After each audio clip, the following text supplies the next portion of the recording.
Selamlar dostlar, hoş geldiniz. Ben Nebete. Bugün sizlerle Christopher Nolan'ın çok konuşulan komplike yeni filmi Tenet hakkında biraz konuşalım istedim. Bu videonun yarısı spoilersız, yarısı spoilerlı olacak. İlk önce spoilersız, filmi izlememiş, filmi izleyip izlememek arasında kalmış olanlar için yüzeysel bir anlatım sunacağım sizlere. Tenet filmi zaman kavramını öylece ele almış, kullanmış, sıradan veya klişe diyebileceğimiz filmlerden değil öncelikle.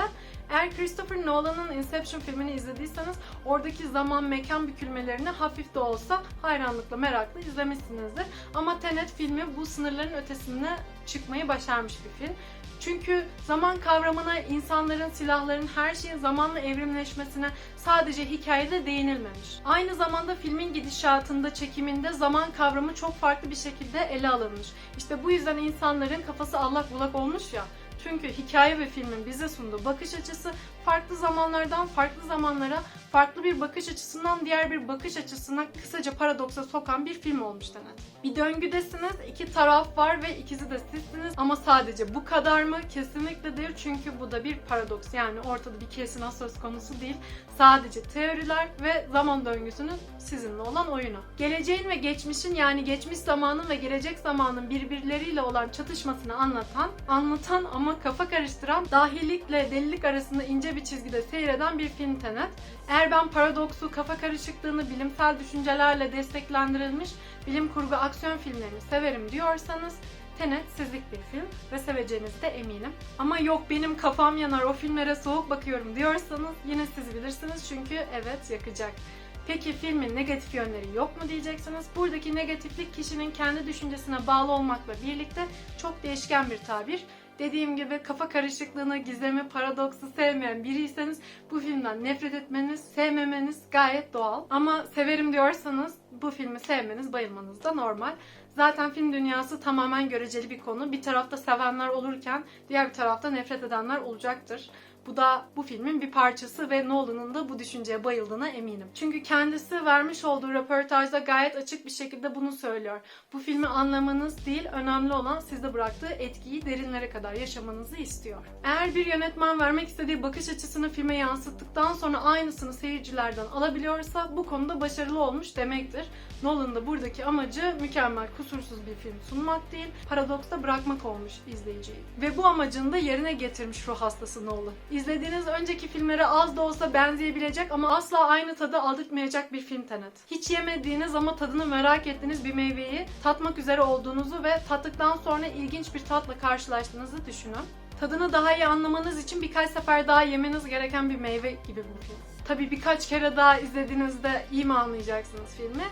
Kısmen. Parçalar tamamen yerine oturacak mı? Hayır. Ama şahsi düşünceme göre bütün ön yargılarınızı bir tarafa bırakın ve filme kesinlikle bir şans verin, izleyin diyorum ben. Çünkü tarihe adını yazdıran farklı filmlerden biri olacağını düşünüyorum. Bir film sadece mükemmel mi değil mi diye izlemekten çok farklı mı değil mi düşüncesiyle izlerseniz size daha çok şey katacağına eminim.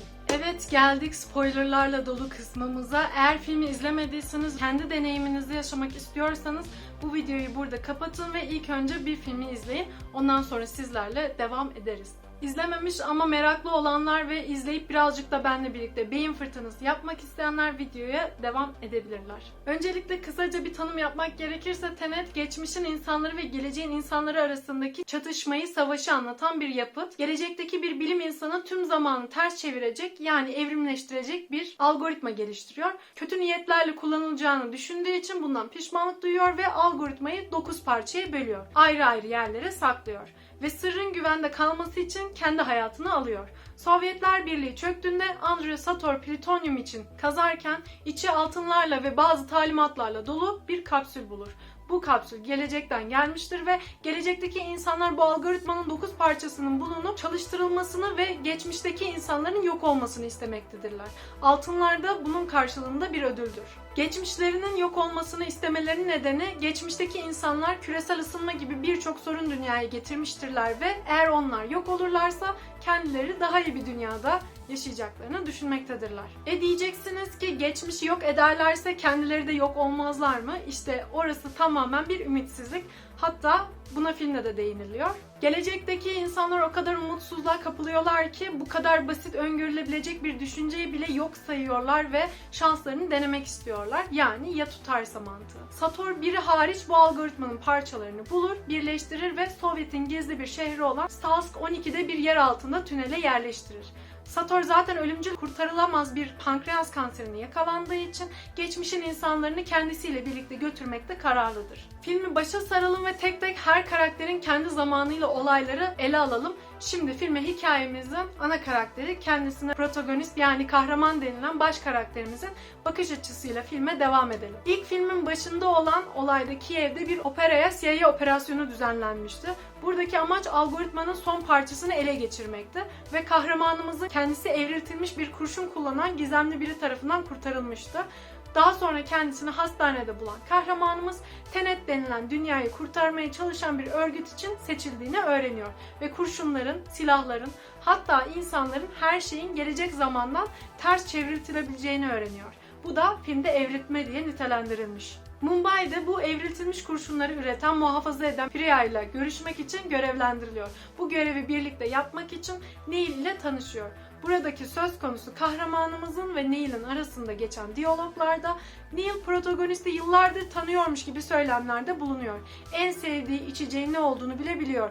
Priya'dan bu evriltme işini yapan makinenin, yani algoritmanın Sator'da olduğu bilgisini öğreniyorlar. Kahramanımız Sator'a ulaşmak için önce Sator'un eşi olan Cat ile bir anlaşma yapıyorlar. Kadın paha biçilemez tabloların gerçek veya sahte olmasını anlamakla yükümlü ve sırf Aperro denen bir ressamdan sahte bir tabloyu ayırt edemediği için ve Sator da bu sahte olan tabloya yüklü bir para verdiği için bunu öğrenen Sator, eşi Cat'e şantaj uygulayarak onu yanında tutuyor ve oğluyla görüşmesine izin vermiyor. Çünkü bu ortaya çıkarsa sahtecilikten Cat hapse girecek. Ve böylece kahramanımız ve Neil bu tabloyu çalmayı planlıyorlar.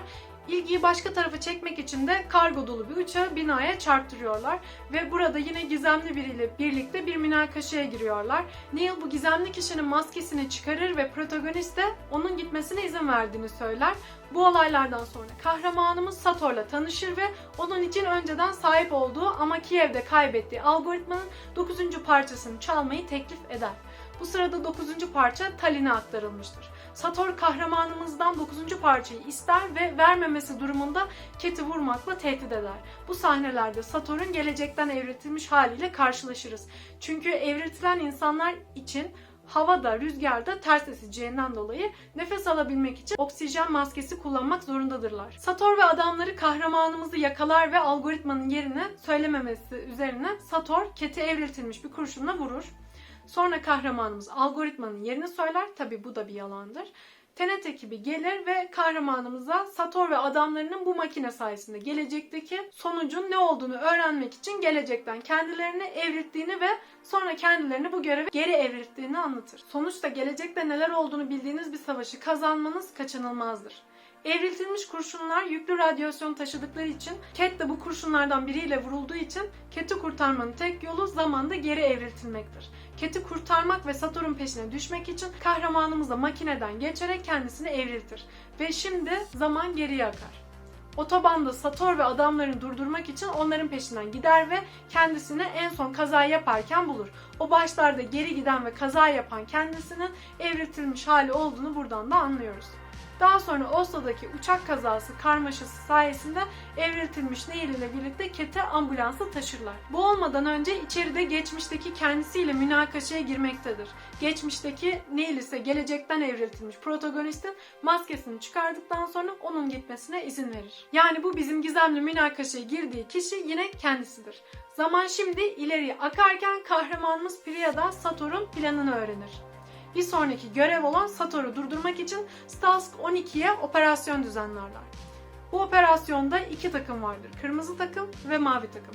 Kahramanımızın dahil olduğu kırmızı takım ön cephe olacak, savaşın başında yer alacak olanlardır. Neil'in dahil olduğu mavi takım ise onları izleyip savaş bittikten sonra zamanda kendilerini evriltip tekrar savaşa dahil olacak birliklerdir. Böylece nasıl biteceğini bildikleri savaşa bir daha dahil olup olayı kendi lehlerine çevirebileceklerdir. Kahramanımız son sahnelerde algoritmanın birleşmesini engellemek için uğraş verirken mavili bir asker geçidin kilidini açar ve bu asker tarafından kurtarılır. ve Mavili Asker onun yerine vurularak ölür.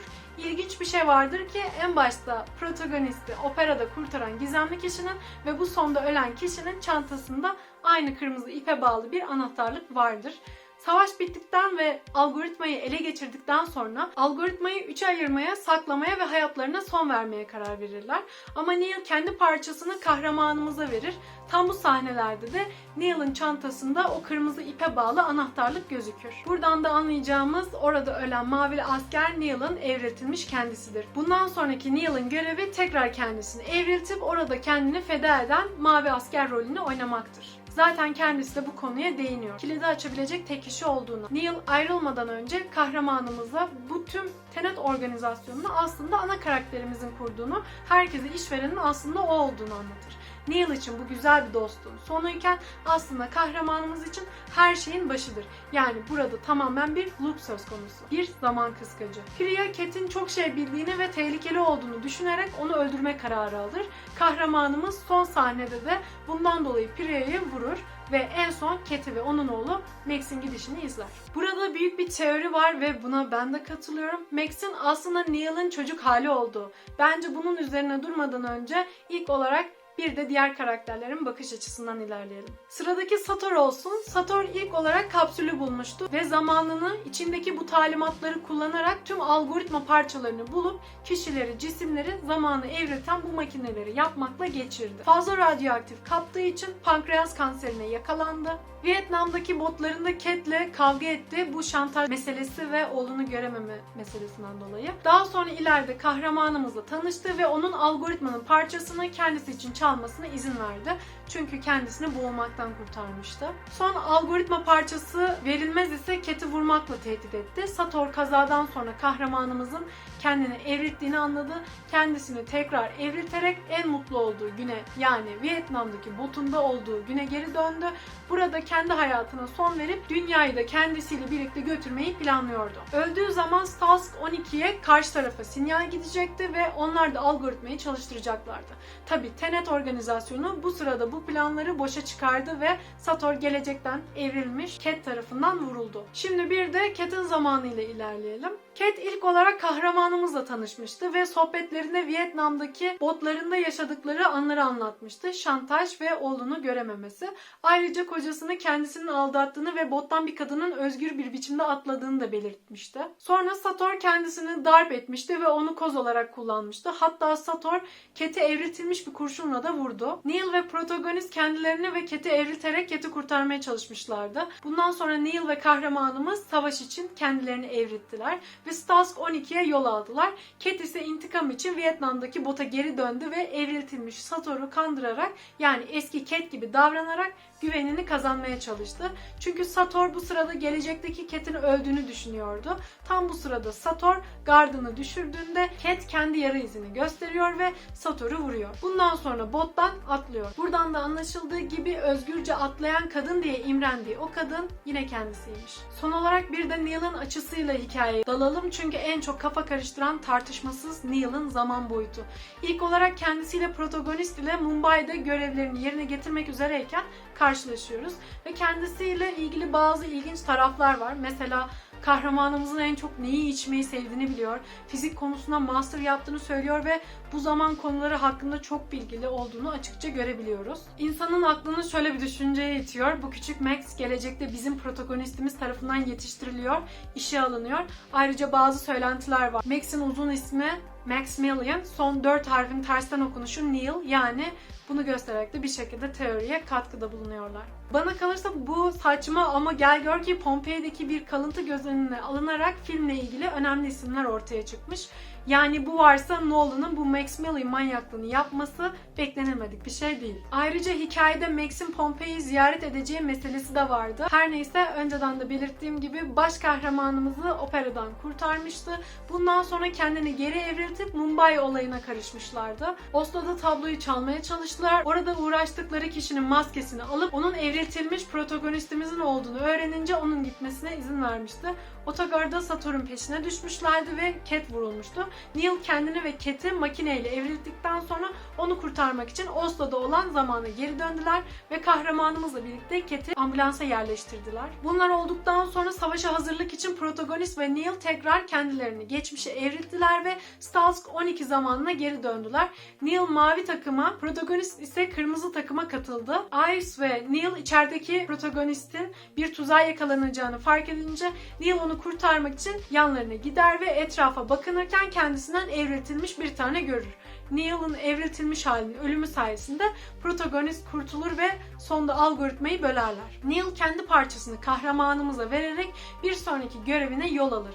Yani protagonisti son kurtarma görevine doğru. Orada da geçidin kilidini açar, protagonist yerine kurşun yer ve ölür. Evet, beynimiz yandı mı?